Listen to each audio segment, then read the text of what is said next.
Magandang oras mga kababayan, mga ka-Golden Boy. Marami ang bumilib, sumasaludo sa gumawa ng kabaong gimmick. Ito yung balita kahapon na merong 5 kabaong sa Metro Manila na nilagay sa mga daanan, sa mga busy streets. Doon talaga nilagay, katulad ng nung nasa Santa Cruz sa Avenida, ay doon talaga sa maraming tao nilagay. Ngayon, magkano bang isang kabaong na yun? Mga nasa 35,000 yata eh. Kaya talagang gumastos ang gumawa nito. Ngayon marami ang nagkagusto ng gimmick na to. Ito, atin muna tingnan yung komento. Yung komento atin basahin. So ito yun. So ito yung unang komento. First time ko sumuporta sa ganito. Ito, suportado niya eh. Pangalawa, creepy pero support sa mensahe. Mas okay yan kaysa tarpaulin na welcome to province of China. Kay Digong naman to. Galing gumawa niyan. Salute. Salute sino gumawa niyan. Ayan no. Very good. Palaganapin niya ng gusto. Ito yes, Gugu. Nako, mabahala si DDS niyan. Okay lang yan, maghuhudas naman kayo, di ba? DDS may gawaan yan, diversionary technique. Pwede rin. Creepy pero suportado namin yan. Huwag nyo nang imbestigahan. O tama. Sila lang din yan, gagawan yan. May magmukhang tayo ang naghanap ng away. Pwede rin, pwede rin. Ito, dapat isama niyo ang mga senador na maka-China. Gawan din daw ng kabaong yung mga senador. Tama yan. Ayan, may magandang balita din akong napanood. Salamat sa gumawa niyan. Ayan. So lahat ng nagkomento dito ay pabor eh. Pro kabaong eh. Ang lahat ng nagkomento dito sa balitang ito. Kaya ito yung pulso ng netizens. DDS man o mga loyalista o pinklawan, lahat ay galit sa China eh. Wala ni isang mang komento na pabor sa China sa ginawa ng kung sino man ang gumawa ng kabaong gimmick na yun, mga kababayan. Alright, so merong nagkomento kanina na sabi ay wag nyo nang imbestigahan dahil anti-China naman yan, kalaban natin. So, kahit sa akin, imbestigahan nyo lang pero wag nyo nang ikulong kung sino man yung gumawa niyan kasi yun ay kalaban ng China at kalaban naman natin talaga ang China. At ang motive diyan ay ang mensahe diyan ay ilagay na natin sa kabaong yung mga insik na yan. Kaya sobrang galit yung gumawa niyan kasi nakalagay na sa kabaong yung mukha ni Xi Jinping tsaka yung kanyang spokesperson at yung ambassador ng China to the Philippines na mukhang Barney ng Sesame Street. Mas pangit pa sa unggoy. Tapos tayo tinatawag na unggoy. Sila tao nga pero mukhang unggoy naman, mga kababayan.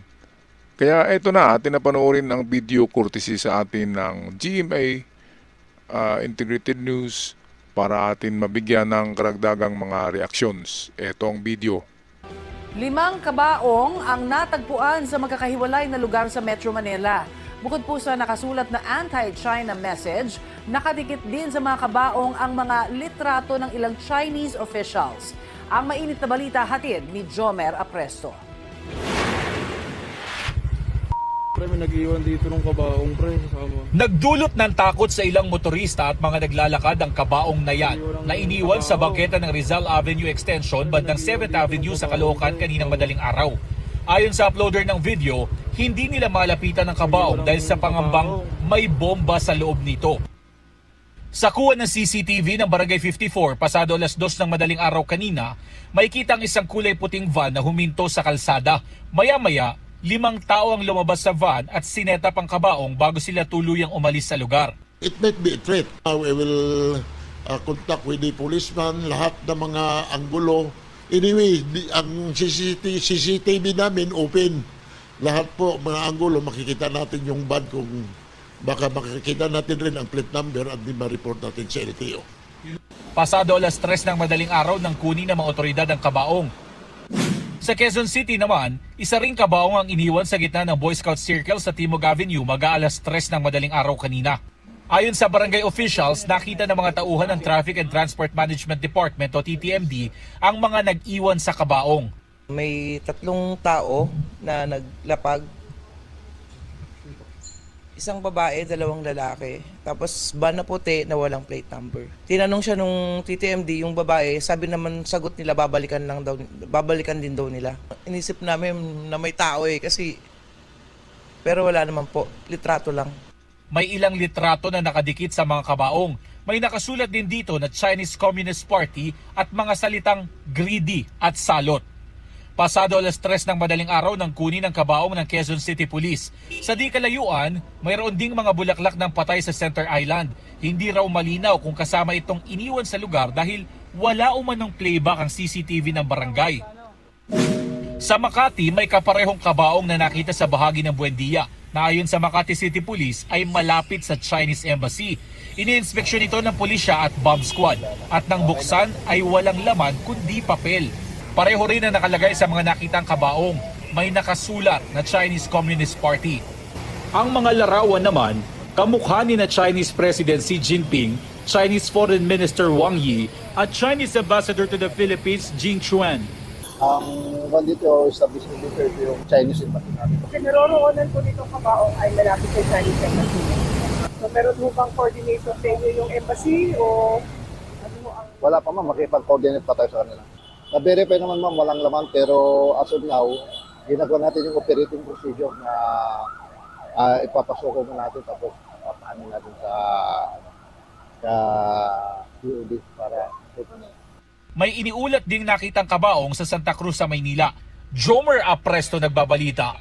Alright, anong masasabi nyo dito mga kababayan, mga kagulin boy sa kabaong gimmick na ito? Ito ba ay gawa mismo ng China para guluhin ng Pilipinas o ito'y gawa ng isang patriot ng Pilipinas na maka-Pilipino talaga na kumukundina sa ginagawa ng China kaya gumastos siya ng 5 kabaong nasa ano yata yan, mga nasa 150,000 ng 5 na yan para lamang ipakita sa buong Pilipinas na ang mga Pilipino ay ayaw sa ginagawang pangbabastos ng China sa atin.